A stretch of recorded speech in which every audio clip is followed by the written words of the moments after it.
I'm telling you, out of the blue, they called me up one day and they said, Barry, we'd like you to take over our marketing department.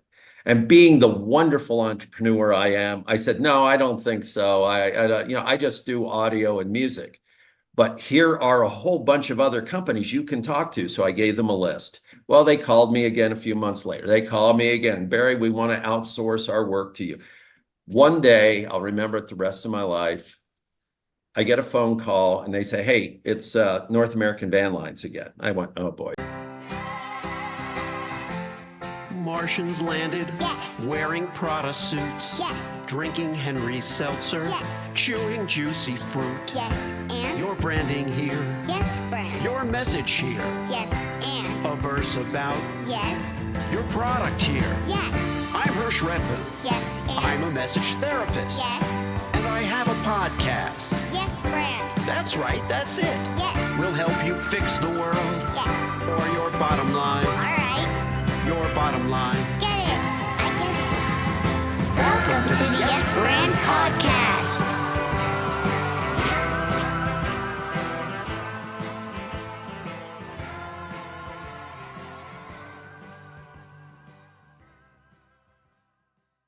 With me today on Yes Brand, in the hot seat, is Barry LaBov.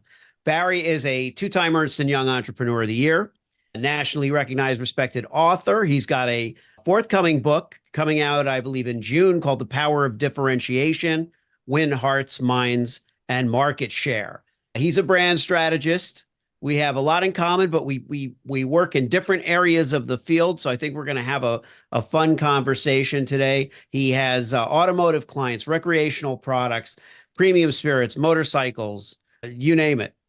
And I work with all kinds of leaders who deal with some of those brands and work with some of those brands. And so let's just jump in. Barry, welcome to the show. Hey, thank you, Hirsch. I am very excited that you and I have had some pretty good conversations. I'm very excited to be on with you today. Thank you. Thank you. Thank you, buddy. And let's start with what you mentioned to me when we first got on the phone, which was being busy and kind of running around and being all over the place. I feel kind of the same way. I have a feeling that people are feeling that now too, because we're like in the second quarter of 2024 as we're recording this. And I just feel like coming out of the gate, people were pretty fired up to try to make this year great. What were your feelings coming into this year? Well, that's a great question because I did not really know what this year was going to be because I had heard such extremes. There's always the thing, oh, there's going to be a recession. Oh, there's going to be this or that. And what I've had to do is I've just tuned it out and I looked at each situation as a unique opportunity. And I would say constantly looking at how do we make something happen? How do we build something? All indications to me is that the economy is healthy. And I think to me, it's an economy of one. How hard do you work? How much are you thinking of your customer base, your client base, and working with them? So I think it's good. It's a good economy. I think there's a lot of opportunities out there. I also think that there's a lot of noise out there. So I think one of our jobs is to kind of clear out the noise for our clients. And that's what I try to do. Yeah. And you segued intuitively into my second question, which was, is it harder to be heard? The instinct would be, well, there is a lot of clutter, but there's a lot more platforms. So maybe do the platforms compensate for the clutter? But is it harder to be heard than when, you and I started in the business? I think it's a lot harder to be heard because there's so much noise from everywhere in the world. Yeah. I also think that the opportunity is to declutter your messaging by being as authentic and sincere as possible. So I believe that, if you look at some of the platforms out there, if you're saying a bunch of pablum and it has absolutely no meaning and it's something anybody else could say, even though you're making a lot of noise, nobody's going to hear it. So I think the challenge is, are you communicating something that is actually meaningful, and valuable. And that's what I believe is important today. If you're doing that, yeah, I think you have a good chance to, make a little bit of noise that people pay attention to. I agree with you that it's the substance of what you're saying. A lot of people who listen to the show are entrepreneurs and do their own marketing. So part of what I'm trying to do is arm them with branding advice, brand ideas. I think a lot of them get the sincerity part because some of them are small business owners, relatively small relative to some of the big brands that you've worked with. What's the first thing that, that an entrepreneur needs to understand when they're trying to be heard for the first time? I think what's really difficult to do is to say no, because we as entrepreneurs want to say, yeah, we can do that. Oh, can you? Oh, yeah, I can do that. Yeah, yeah. So I think the first thing for that small business and entrepreneur to do is to understand where you're really strong and where you can pound your fist and say, now, hold on a minute. I know what I'm talking about here. I can really help you. And also know the multitude of other areas where you're just not necessarily that special, and focus on those very few areas where, you know what, you really make an impact. I think that's the most important thing to do. And as I look back, I had times where I said, yeah, I can do something, and I was not able to pull it off. I wasted a lot of time and emotional investment. And I think what's critical is know who you are, or to your best ability, understand who you are, and really focus in that area. Now let's talk a little bit about getting into the business. And, I could ask you straight out, well, why did you get into the business, or how did you get into the business? But I want to frame it as kind of a multiple choice. Did you get into this business, A, because it looked like a lot of fun, B, because it looked like it would be profitable and stable, C, because you had a big mouth and kept getting in trouble and wanted to avoid getting fired from any other job? That's just a random one. Or D something different. Great question. I did not plan to be in this business, number one. Number two, I did not like business growing up. I did not, number three, like to sell. Didn't want to have anything to do with selling. I grew up as a creative person writing songs in a rock band that sold well under 1 million copies. So I was not that successful.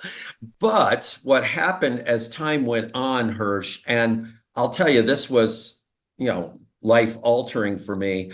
I was writing songs, working with people in bands, and there was a company that I worked with called North American Van Lines. They're still out there. Oh, sure. And I was doing audio work for them, not music, but audio recording for their truck drivers, a very small project.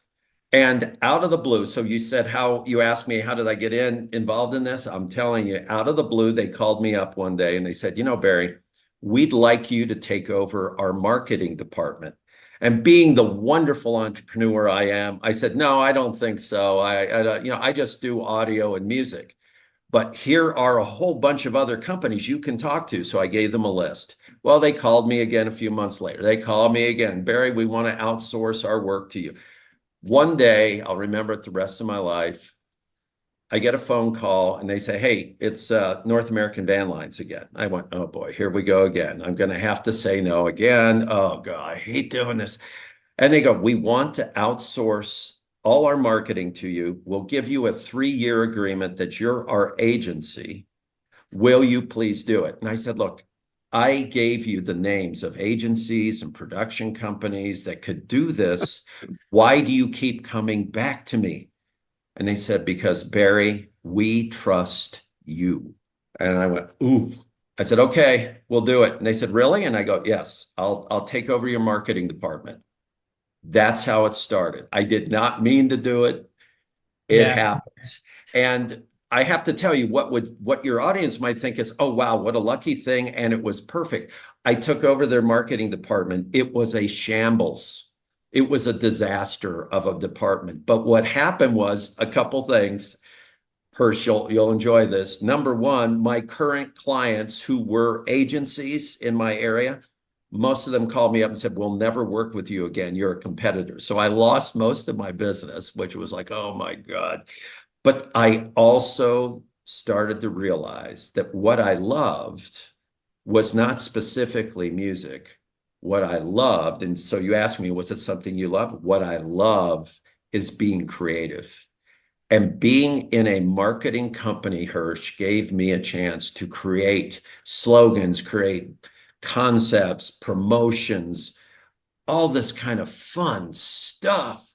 And it was stimulating for me. So that's what I did. I accidentally fell into it and realized that it was something I loved. That's a great story, Barry. That is awesome. And it's funny because you were like, look, I tried to tell you nicely.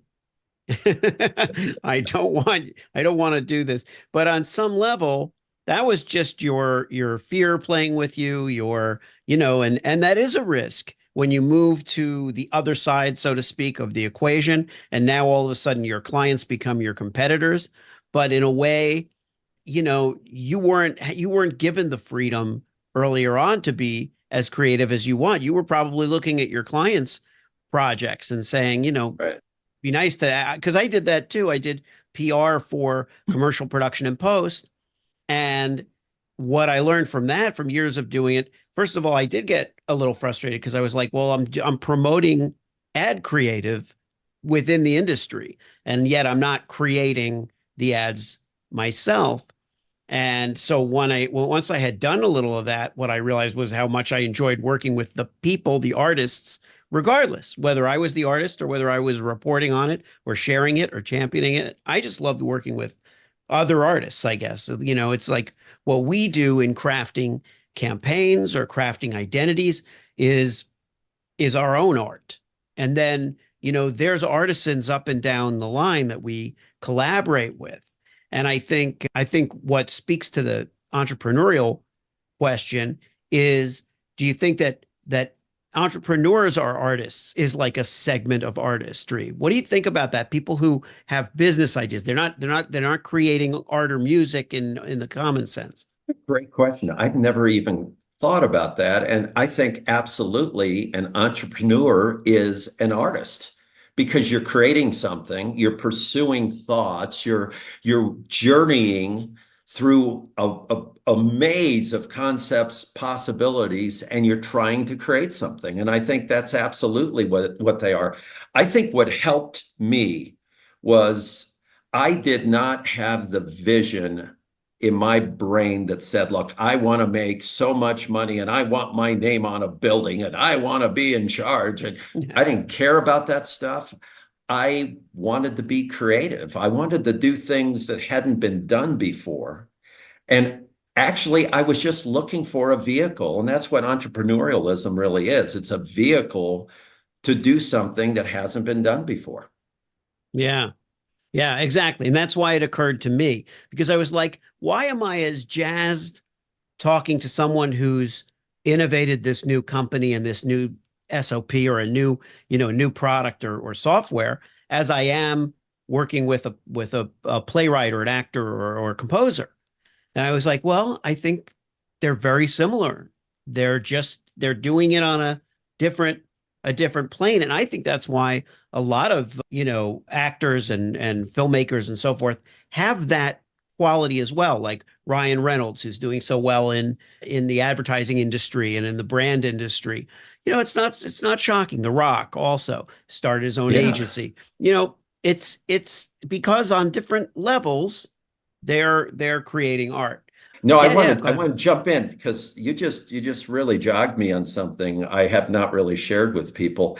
I have a distant cousin named Matt LaBov, and he was the agent for Will Ferrell. He has been very much involved in Hollywood, working with many of the people that you're talking about. And he focuses on what he calls hyphenates, meaning someone yeah, who is a writer, actor, producer. He loves those individuals. That's his niche.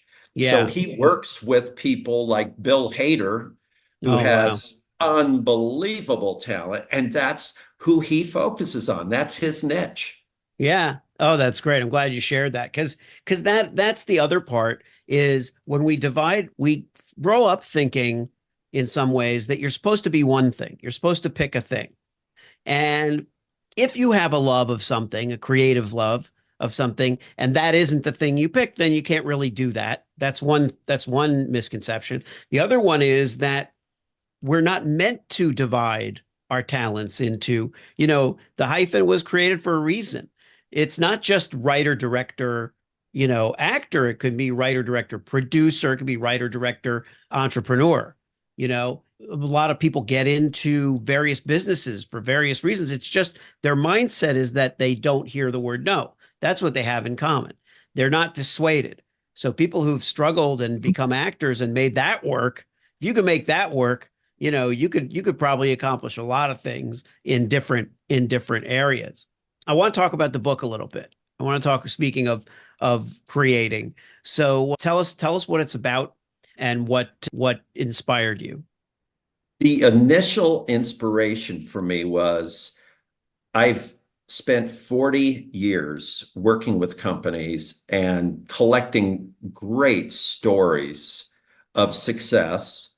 And I thought, where do you put this? How do you help other people with this? How do you share the story?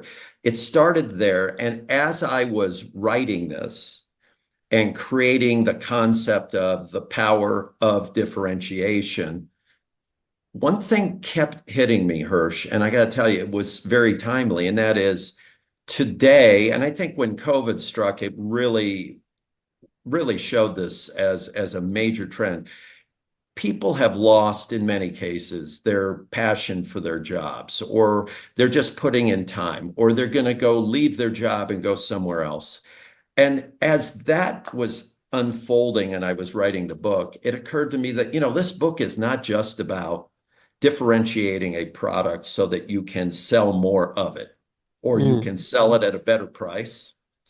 It's differentiating the product so that you can first celebrate it with the very people who produce or create or represent that product, so that they actually have a fulfillment in their life. They're doing something of value other than just coming in, punching the clock, and getting the heck out of Dodge every day. It occurred to me, because this has been part of the process I've worked with clients on, that that's what the story is. So the subtitle of the book is Win Hearts, Minds, and Market Share. And that's what the book focuses on. And to me, that's the right order. You want to win the hearts of people. You want to get in their head. Okay, well, here's why it's really good. And then you go, oh, by the way, we'll increase sales. That's what the book's all about. Yeah, that's great. Because I think if we, when having done this for a while, I realize that it's when you put I used to, when I was a little kid, I loved commercials. I always loved commercials, but I also felt like selling or salesman or the hard sell was a little bit desperate. And so I shied away from it at first. But then I realized if you're putting your focus on the customer and on what they need and what they're going to get out of it, then you're starting in the right place. The sale will come if it's meant to be, if it helps them or whatever. But if you come in with that idea that you're just trying to help them, and it's one thing for a door-to-door salesman to have that attitude. It's another thing for a brand. There's a question I wanted to ask you is, how do you differentiate between a personal brand and a corporate brand? Don't differentiate between the two in the big picture, which is there must be 1, 2, 3, maybe up to 5 things you do or represent that are unique. As an example, I work with some brands that are over 200 years old, which is amazing. I work with other brands that are over 120 years old. And as an example, one of them I was talking to, and it's in my book, I was talking to their people one day, and they were telling me how bad they're doing, and they really don't do anything unique, and all of this, and on and on. And I said, now hold on a minute. You have been in business 120 some years. You have been in business through 2 world wars, the sinking of the Titanic, a half dozen recessions, and not one, but 2 worldwide pandemics. That's what you've survived as a brand. You have to be doing something relatively good, right? Yeah. What in the world is it or has it been? Same thing with people, the personal brand. There's got to be some reason somebody turns to Hirsch for blank. It can't be 75 reasons. And it can't be that, oh, Hirsch does everything everyone else does, only he's a tiny bit cheaper. It cannot be that. It's probably 1 or 2 main things, and then you're good at the rest of it, and not so good at some of it, let's say. But there's a couple of things, and that's where you have to focus. And that's where, I mean, if you're going to charge money for something, that's what you charge your money for. Yeah. I think specificity is so important. And, coming up in business, there were 2 schools of thought, be a Swiss Army knife, is one thing. And I think, look, when you're younger, that's great, because when you're starting out to learn learning new skills, that will never fail to serve you. And if you own your own company, then you can know what everybody does, having done it all yourself. So that will never let you down either.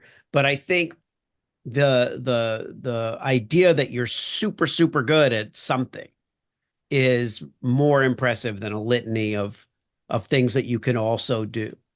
Don't you think in your business, mine, and maybe the business of many of your listeners, there is such a pressure to commoditize, to lower the quality of what you're doing, but sell more of it at a cheaper price and carve away the little rough edges of things that, if we don't watch out as either entrepreneurs or business leaders, what happens is we start to act and smell and look and think like our competition, and we can't make the money doing it. And on top of all of it, we're not having as much fun because we're not doing the things we truly enjoy like we used to enjoy.